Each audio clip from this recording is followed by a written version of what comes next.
Next writ is mandamus. Mandamus means command.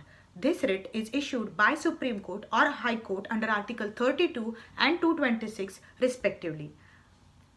This is a writ which is issued against public official when he fails to perform his duty or he refuses to do his duty.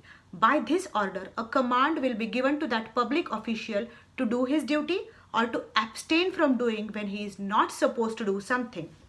Writ of habeas corpus can be issued against public and private officials. Writ of mandamus cannot be issued against private authorities. Who can issue writ of mandamus? Supreme Court and High Court can issue writ of mandamus.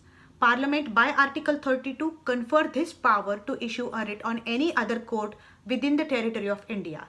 Against whom writ of mandamus will be issued?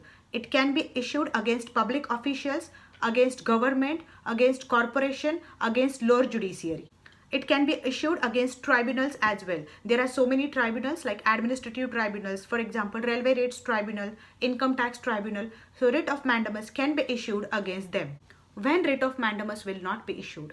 To order someone to do some work when that work is discretionary. If that work is mandatory, then only writ of mandamus will be issued. Number 2, to enforce contractual obligations. Because contractual obligations are usually between private parties and writ of mandamus is a part of public law. Writ of mandamus cannot be issued against Indian President and governors. It cannot be issued to enforce departmental instructions when there is no statute on it or no statutory force behind it. It cannot be issued against Chief Justice of High Court acting in his official capacity. So these are the points. What is writ of mandamus? Who can issue writ of mandamus? Against whom writ of mandamus will be issued? When it will not be issued? So this was just a short lecture. Stay tuned till the next lecture. Goodbye and good luck.